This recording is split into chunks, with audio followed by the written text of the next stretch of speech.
Hey new guys, welcome back to Liv's Vivas. Liv is cold. This is week 17. Sorry, forgot to film it. Actually did film it like 3 times. My mom kept interrupting. So awkward. So, yeah, it's week 17. It's also my bloody Viva. Blood's from a cow. Sorry, I'm really weird right now. Okay. Let's dive into week 17's question, which is, how did the worldwide depression of the 1930s change people's perspective? Although we tend to think of the Great Depression as just creating and embracing Roosevelt's New Deal, the Depression really was a time where they embraced big government, and it led people to want a more connected and collective identity, which led to the support of big government. Sorry. Okay. My 3 points are going to be social conservatism, ethnic identity, and political radicalization. Now we have this guy. So social conservatism. Everybody has a lot of different views on different things, and all of those views are connected. And each person has like a different amount of passion or like or dislike that they have of certain topics. And so we actually know from a PhD, Bobby Azarian, that when you have a lot of fear and you're afraid in life, you often run towards your beliefs and make your beliefs stronger. Bobby, he says, quote, peer-reviewed research shows that conservatives are more sensitive to threat. While this threat bias can distort reality, fuel irrational fears, and make one more vulnerable to mongering politicians, it could also make one better prepared to handle an immediate threat, end quote. So that's what Bobby says, and we can learn a lot from Bobby in here during the Great Depression. So where does all this fear come from, you might ask? It was a Great Depression. So it came from lack of money, lack of jobs, lack of security, and everybody was going through it. This can this can be called trauma. So all of America, everybody was going through a lot of trauma and traumatic things where they didn't know what the future held for them. So this can trigger, obviously, the fight or flight response. And we can actually know this from research too, that the more prolonged periods of fear and trauma that one person has, the more they make you well behaved. I don't know how that works, but that works like that. And so this makes people long for community, and they are better behaved, and they are more founded in their beliefs. And so this kind of leads to conservatism, because they are preparing for an immediate threat of the Great Depression, and it kind of just creates a membership or tribe in America. Okay, so what makes people abandon the conservative perspective on an issue? This has to do with age. Obviously, when you are a child, you just believe what your parents tell you to believe, or your parents' beliefs. And when you're an adult, you have more conservative views. So we can see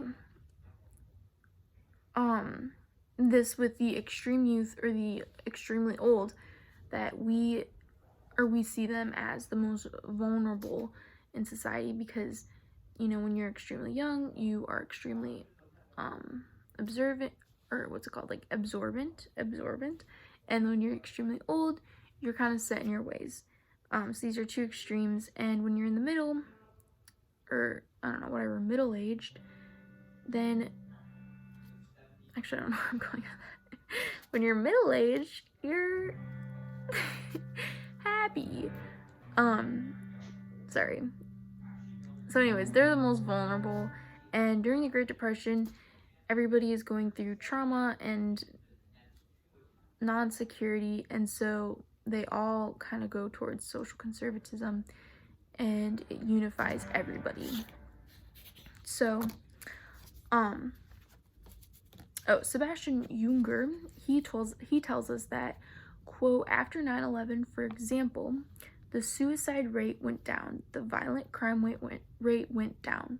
People really stuck together, and they stopped making those ghastly distinctions of affluence and race that are such a curse on our society today, end quote. So this just shows that people, I feel like I was yawning, Beavis. Anyways, people were unified, and they weren't really concerned with the stupid, superficial stuff like money or race or stuff like that, but they just realized that they were going through a hard time, and they just needed to stick together. Okay, an example of this in religion is fundamentalism, and this is in Christianity, and it's when Christians believe that the Bible should be taken word for word, and specifically the King James Version. So these Christians kind of believe that there's only one way to heaven, bodily resurrection. They believe in the nation of Israel, and they also believe that in certain topics there is no room for debate. One of the topics being abortion. If you believe in abortion, you're out. No, abortion is murder. Amen and a women. Sorry. Okay, so mainline churches become political, and because they support Roosevelt's New Deal, and they think it's important because they believe that it's going to bring social and economic change. Kind of a branch of fundamentalism is the neo-evangelical movement, which really kind of flourished in America during this time, and some of the speakers were Billy Graham and Billy Sunday, who are really famous, and we all know them. And so they were during this time, and they kind of stuck to fundamentalism, which also really encouraged Roosevelt's New Deal, which also encouraged embrace of the big government. Moving on to point 2, ethnic identity. Ethnic identity. Oh my word! This has a lot of positives and a lot of cons. It's kind of a love-hate situation. So, what was I gonna say? Oh yeah. So, ethnic identity, obviously there are different groups of people and different cultures and people from different areas of the world, and it is really great when they have pride for their country, and that they have pride in their culture, and they have different cultures and are able to, flourish in that, and be encouraged in them. And those are kind of the great things about ethnic identity. And we see this in folk traditions in America. These start to rise and of many nations, and all these kind of nations, because America is made out of immigrants from all over the world. Can actually breathe. No, I'm kidding. I was really cold. I'm cold. Okay. Yeah, so because America is just full of immigrants from different people of the world, they are able to mash together and blend into some different kinds of folky music, which is really, really cool and unique. And so we see this really growing in the 1930s, and it's kind of helped and I don't know, made popular by new technology during this time, like the portable recorders, because people were able to record more and get more of their music out there. So you were able to have a different, I don't know, more artists were able to be discovered, and you could listen to more people and stuff like that, because you had more recordings. And so we see a lot of this with blues and folk music. They kind of combined, and we get rock and roll. So it's really fun. And a man named Alan Lomax, he went around America and he just recorded many different artists, and it was really cool. And he says, where's my quote card? Oh, he says, quote, "This was a tremendous experience for people who may have been isolated in their own communities, and suddenly they see things from a wider perspective," end quote. So this kind of goes with ethnic identity, because before in America, actually we kind of still have this in America, where there are so many different immigrants, and so people from the same country kind of group together in America and make their own communities. So, you know, you have the Polish community and the Black community and the Hispanic community and the English community. I don't know. So there's just, you know, they just kind of group together based on which country they come from, which again is really great, but at the same time, it doesn't really make, like, they're not really unified as America. So folk music is kind of able to come in and unify people through art, which is really great, and I think is more like really unifying, because you're creating together. That really kind of brings in a universal and kind of big picture community, which again kind of goes with embracing the government, versus like your smaller communities of people who have the same culture or are like-minded.